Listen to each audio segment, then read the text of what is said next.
Hello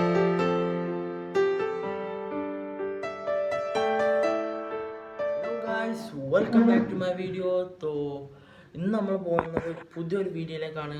ഇന്നത്തെ video ഇതാണ് 10 ഡെവലപ്പായ കൺട്രീനെ പറ്റി. നിങ്ങൾക്കറിയാം ഡെവലപ്പ് പറഞ്ഞാൽ എന്താ?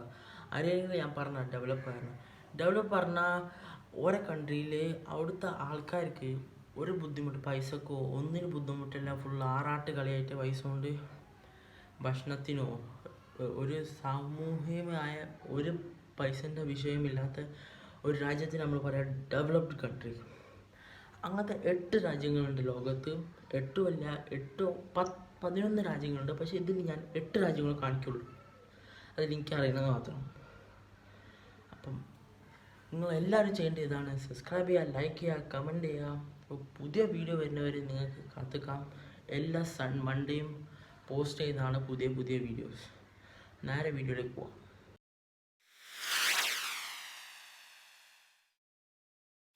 The entire country could fit inside the U.S. state of Kentucky. Iceland's population of over 300,000 is extremely homogeneous, with nearly 95% ethnic Icelandic. About 2/3 of its people live in or around the capital of Reykjavik, which ranks as one of the safest, cleanest, and most eco-friendly cities in the world. And Reykjavik is not too different from the rest of Iceland, as the country runs almost completely on renewable geothermal energy and boasts extremely low crime rates. In fact, it has one of the lowest per capita murder rates in the world, with 1 for every 100,000 people. As a result, police and security have little presence, and even the country's larger cities function more like small towns. Icelandic people have high levels of collective trust, and as such are known to keep valuables in plain sight and send their young children to school by themselves. This cooperative mentality is reinforced by Iceland's government infrastructure. The country is a parliamentary republic and maintains a generous social welfare system that provides free education through college, as well as healthcare and 9 months of paid parental leave for both mothers and fathers. As a result, most Icelanders are healthy, well-educated, and employed. The unemployment rate is just 5%, and the average citizen lives about 83 years, which is 12 years longer than the global average. This can also be attributed to Icelanders' healthy lifestyles. A typical Icelandic meal is a smorgasbord of organic produce, yogurt, and local fish. And the most popular leisure activities are ice climbing, kayaking, and going to the gym. Another national pastime is reading and writing. Iceland publishes more books per capita and translates more international literature than any other nation in the world. And studies show that roughly 1 in 10 Icelanders will publish a book in their lifetime. But perhaps the best symbol of Iceland's ubiquitous health, happiness, and unity are its huge, heated public pools, also called sundlagar. These pools are widely regarded as a kind of civil right, and families, teenagers, and seniors are known to lounge in them in near nudity every day. Sundlagar are not only lauded for their health benefits, but also their ability to unite the community and build public trust. Experts say Iceland's strong sense of community has solidified its so-called happiness maintenance, which is a consistently high happiness rate even when the country is in crisis. For example, after the 2007 global recession decimated the country's economy, some Icelanders actually reported greater happiness. Experts say this is because there are actually 2 separate Irelands on the 32,500 square mile landmass: Northern Ireland and the Republic of Ireland. Now, technically, Northern Ireland is not an independent state and actually belongs to the United Kingdom. So we're going to focus on the Republic of Ireland, which makes up nearly 85% of the island and hosts some 4.8 million residents. That's roughly the same size as West Virginia, but with 2.5 times the population. Despite the comparatively large population, Ireland is actually one of the richest countries in the world per capita. They're nearly on par with the United States and significantly wealthier than their neighbors in the UK. Like many wealthy countries, Ireland ranks high on the Human Development Index. At number 11, they're sandwiched just between Denmark and Sweden. And as you might be able to tell from their recent same-sex marriage referendum, they're also a fairly progressive country, with high marks for civil liberties, human rights, and a freedom of the press. As a matter of fact, in 2005, Ireland was deemed to have the highest quality of life in the world. Although following the subsequent global recession, they dropped to number 12 in 2013. Part of their wealth comes from being one of the largest pharmaceutical and medical supply exporters in the world. And with an extremely low corporate tax rate, many multinational companies, especially those from the US, take full advantage of Ireland's semi-tax haven status. But when it comes to their military, Ireland falls to the bottom of the list. With less than 10,000 active personnel and a defense budget of less than 0.5% of their GDP, Ireland doesn't even rank in most military comparisons. They're less equipped than Somalia. Besides UN peacekeeping missions, the Irish military is mostly responsible for protecting the EU's fishing industry, but their nearly non-existent military is intentional. Since the 1930s, Ireland has been steadfastly neutral in geopolitics. As a result, they've refused to join NATO or take part in any armed conflicts. Still, Irish residents are allowed to join foreign militaries, leading to Irish battalions in unlikely places throughout history. This neutral stance and lack of a sizable military doesn't mean that Ireland is defenseless. They're one of the early countries to join the EU, and were a founding member of both the Council of Europe and the Organization of Economic Cooperation and Development. That's not to mention their close and interfamiliar ties with the UK and the US. As a matter of fact, there are 7 times more Irish people in the United States than there are in Ireland, and the Irish make up 10% of the US population. Having that kind of connection with the most powerful military in the world means they can easily get away with skimping on military spending to focus on what ranks them so highly elsewhere. So how powerful is Ireland? Well, besides giving the world St. Patrick's Day, Guinness, and medical supplies, their power is mostly self-contained. If you're interested in learning more about how 3 kingdoms, Norway, Sweden and Denmark. They're united by their Viking heritage, but also their shared reputation as one of the most expensive regions to live and visit. Whether it's buying a car or a TV, consumers in Scandinavia pay some of the highest prices in the world. Even buying groceries is costly, with all 3 countries' food and drink prices above the European average. All 3 countries also have a standard VAT rate of 25%. Amongst all the European nations, only Hungary has a higher rate. Heading to the bar is also pretty pricey. In Norway, having a beer or glass of wine will cost 2.5 times the EU average. Both Norway and Sweden have state-run monopolies on alcohol, which helps keep the prices up. This social market model, rather than a liberal market model like in the US, is common across Scandinavia and helps explain why the cost of living is so high. Scandinavian countries have large welfare states, with their social expenditures as a percentage of GDP among the highest in the world. This requires high levels of taxation. Sweden has a top rate of personal income tax of over 60%, while Denmark's is more than 55%, both of which are well above the OECD average. In Denmark, if you want to buy a car, you have to pay anywhere between 85 and 150% tax on top of the cost of the vehicle, and the taxes don't stop there. Let's say I want to buy a sweater in Denmark. I pay 300 kroner for it, but how much of that money actually goes to the vendor? Well, first there's the 25% VAT, leaving the seller with 240 kroner. The clothes shop also has to pay a minimum 22% of corporate income tax. That means that a big portion of the money I paid for my sweater goes to the Danish government. Not to mention there's a hefty payroll tax on employees' wages, and the store still has to pay for rent, electricity and cleaning, all of which are taxed too. These taxes mean that for Scandinavian businesses to make a profit, they need to charge their consumers high prices. For some companies, this has proved too much of a burden for their business model. The world's biggest furniture company, IKEA, was founded in Sweden, but has moved its headquarters to the Netherlands. Through corporate restructuring, the business is now owned by a non-profit Dutch parent company, in part due to the high taxes in Sweden. But according to some experts, Scandinavia's social democrat tendencies have led to a strong social cohesion and has helped provide political stability. This in turn has made their economy safe havens for outside investors, which is one reason why the Danish, Swedish and Norwegian currencies, called kroner, are so strong. This can be tough on tourists, with the exchange rate doing them no favours. If the cost of living in Scandinavia is so expensive, why then are its citizens some of the happiest in the world? In the past 5 years, Scandinavian countries have regularly topped the World Happiness Report. That's an index that measures overall life satisfaction based on different contributing factors. Some experts attribute these high satisfaction levels with Scandinavia's large welfare state, which they say ensures financial security, job security and economic distribution. In return for high taxes, citizens get free state education, very cheap childcare, a functioning public transport and a free health service.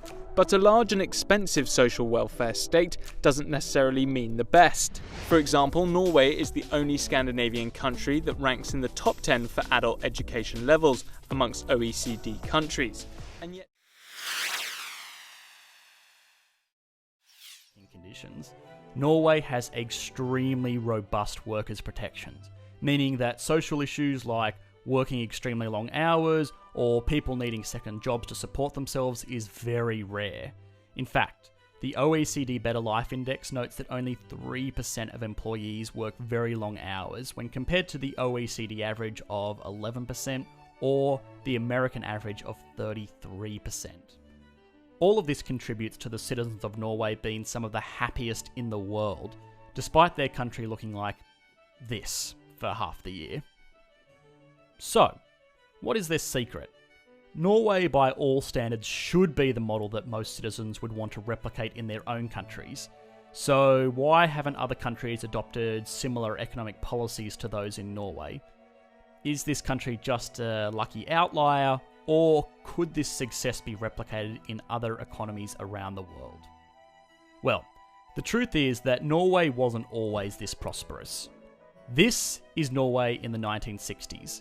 It was an economy mainly based on fishing, with a GDP similar in size to underdeveloped countries like Bangladesh or Nigeria.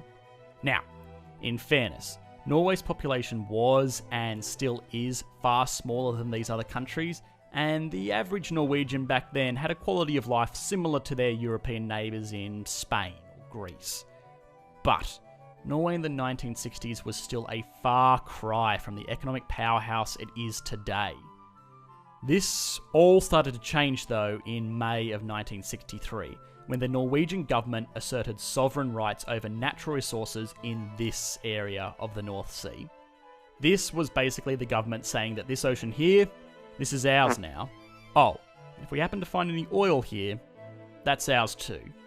Now, fortunately, Norway was a member of NATO, and so it did not get the freedom treatment that other countries did when they tried out this nationalising business in the 1960s.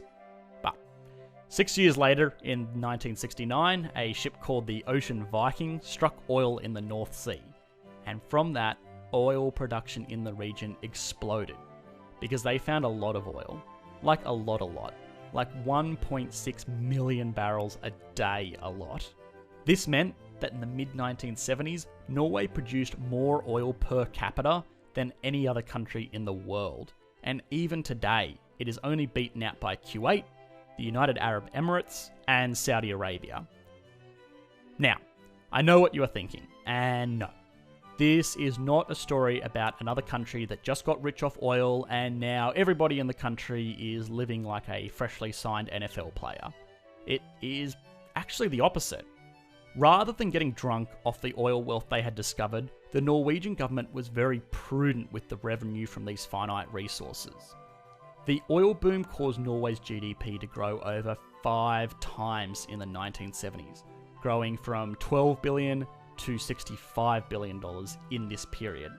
But this newfound wealth was not being generated through private companies like Shell, Exxon or BP, but rather a publicly run and owned company called Statoil. This meant that the profits from oil and natural gas sales were not going to fill the pockets of private shareholders, but rather directly to the government. This made the Norwegian government very, very rich, meaning that if they wanted to, they could have easily gone on a public spending spree building fancy cities and public infrastructure while also reducing taxes, just like many other countries have done in a similar position. This kind of approach would have been very popular amongst citizens because short term it meant less taxes and a booster quality of life. But they didn't. And today, income and business taxes in Norway are still among some of the highest in the world. Fortunately for Norway, the government had the foresight to realise that oil wealth was not forever, and that the citizens of Norway would not be satisfied if they had to go back to fishing in a generation's time. So, the government invested the money into a piggy bank. A very large piggy bank called a sovereign wealth fund. In fact, this is the largest sovereign wealth fund in the world, beating out China's State Investment Corporation, which is remarkable considering that China has a population 270 times larger than Norway's. This is a fund that belongs to the people of Norway. The rationale is that this oil and these natural resources were originally the property of the Norwegian people, and so it is they who should receive the revenue from the sale of those resources. This means that every man, woman, and child who is a citizen of Norway essentially has around $200,000 invested into what is a giant hedge fund. Now, this money is unfortunately not accessible by these citizens to spend on gold-plated Lamborghinis or super yachts. The money itself is actually not even accessible to the Norwegian government. In fact, only the profit generated from these investments is used to fund things like education, which helps to explain the very skilled workforce, a very strong welfare system, public infrastructure, and of course, reinvestment into the fund itself. In 2017, the fund made an incredible $131 billion from its investments. Now, this fund is a very diverse portfolio of stocks, bonds, cash, commodities, but what it does invest in is not nearly as interesting as what it does not invest in. The Norwegian government set up an ethical council that oversees investing decisions of all of the fund, and it has excluded investing in things like weapons manufacturers, tobacco companies, and companies that have caused severe environmental damage, or companies that have breached workers' rights and labour laws. Additionally, in an effort to diversify where they get their money from, the fund is also forbidden to invest in fossil energy companies.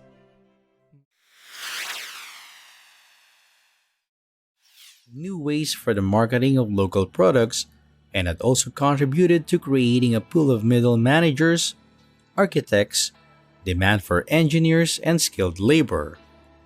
With such successful steps, no country can look back, and that was the major targets that the country had accomplished and proved that they had chosen the correct path.